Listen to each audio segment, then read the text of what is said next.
오늘이 1564년 부처님 오신 날입니다.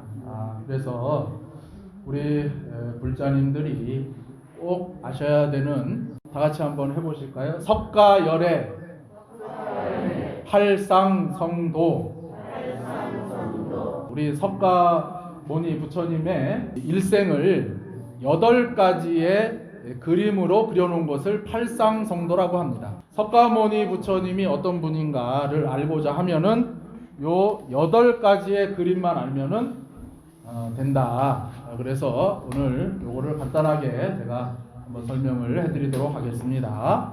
8가지 그림 중에 첫 번째입니다. 그래서 석가모니 부처님께서 인간 세상, 우리가 사바세계라 그러지요. 예, 사바세계라는 뜻은 참고 인내한다는 그러한 세계를 뜻합니다. 이 사바세계를 오시기 전에 석가모니 부처님께서 도솔천에 먼저 계셨습니다. 그래서 도솔천에서 수행을 계속하시고 기도를 하시면서 내가 어느 세상을 구원할 것인가 이렇게 하면서 사바세계를 이렇게 보시고 사바세계에 내려오시기로 결심을 하게 되십니다. 그러니까 수많은 세계 중에서 사바세계를 선택하셨다 이렇게 보시면 되겠습니다. 그래서 바로 이 도솔내의상은 도솔천에서 내려오셨다. 그래서 부처님의 어머니이신 마야 부인이 꿈에서 흰 코끼리를 봤다 그러지요.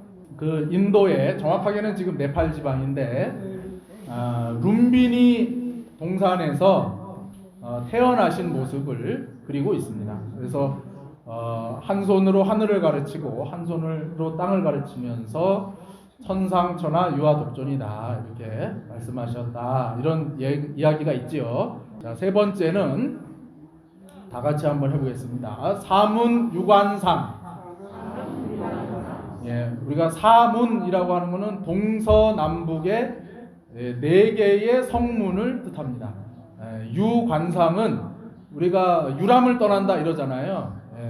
4개의 성문 밖으로 나가서 이 세상을 보는데 그 세상이 어떤 세상이냐? 고통의 세상이다. 그래서 석가모니 부처님의 이 아버지인 정반왕이 이 석가모니 부처님이 이 세상의 고통을 알게 되면은 출가를 할까봐 이 세상에 아주 아름답고 좋은 것만 보여줬어요.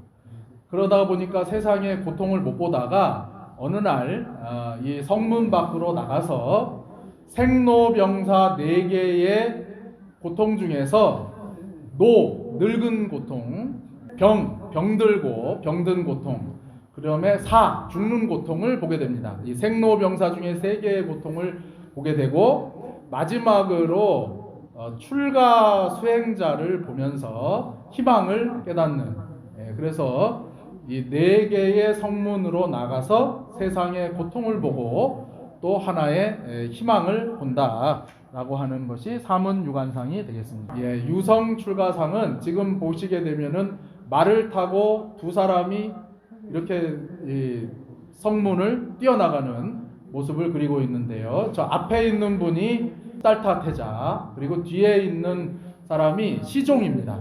그래서 시종을 한 사람을 데리고 모두가 잠든 밤에 성을 넘어서 출가를 하시다라는 그런 그림이 되겠습니다. 예, 설산수도상은 말 그대로 설산에서 수도를 하는 그림입니다. 설산에서 6년 동안 고행을 하게 됩니다.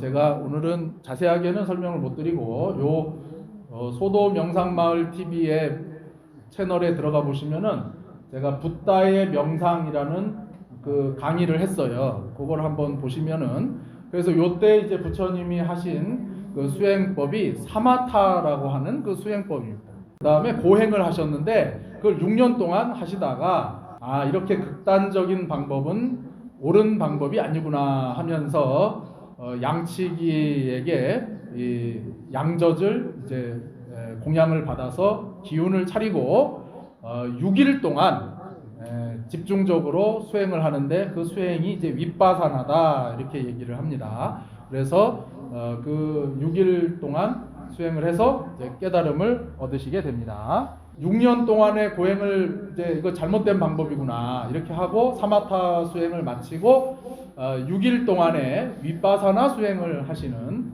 그 6일 동안에 일어나는 일인데 말 그대로 수하는 보리수 아래에서 이런 뜻이죠. 항마상은 마귀로부터 우리가 마군이라고 하는데 마귀의 무리를 마군이라고 합니다. 보리수 나무 아래에서 6일 동안 집중적으로 수행을 하시는데 수많은 마귀의 그 무리들에게 항복을 받으셨다.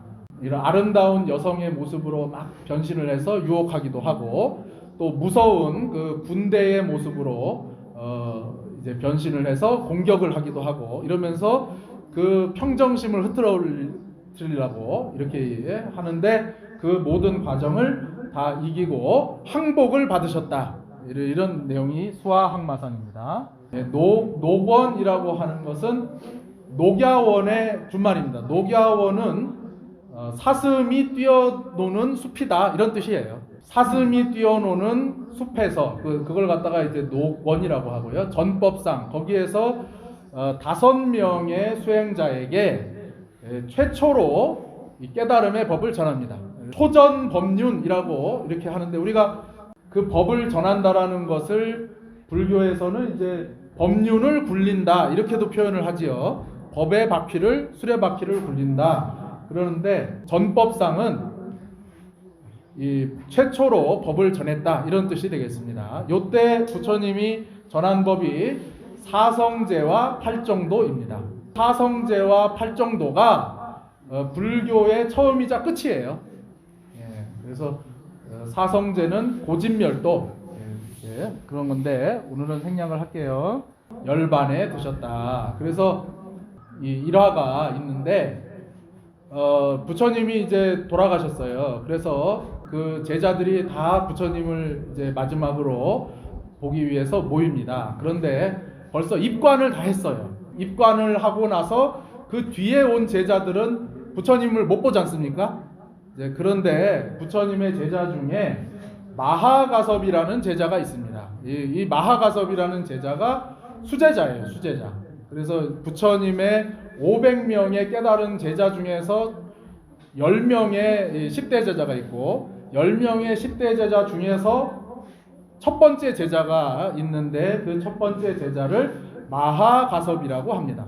이 마하가섭이 늦게 도착을 했어요. 지금 이제 그 모습을 거의 그린 거예요. 그래가지고 어떤 스님은 막 통곡을 하고 막 웁니다. 그러면서 부처님의 비서실장이 아난다라는 제자가 있었는데 마하가섭이 아난다에게 관뚜껑을 한 번만 열어달라 이렇게 부탁을 해요. 네, 부처님을 마지막으로 보고 싶다. 그러니까 관뚜껑을 한 번만 열어주시오. 이렇게 하니까 이 비서실장이 파워가 세가지고 안 된다. 이미 입관을 해서 다 문을 닫았기 때문에 관뚜껑을 열어줄 수가 없다 하니까 이제 마하가섭이 너무 슬퍼서 막 울었어요. 그 순간에 저 그림을 여러분들이 잘 보시면은 관이 구멍이 빵 뚫리면서 부처님의 발이 이렇게 튀어나옵니다.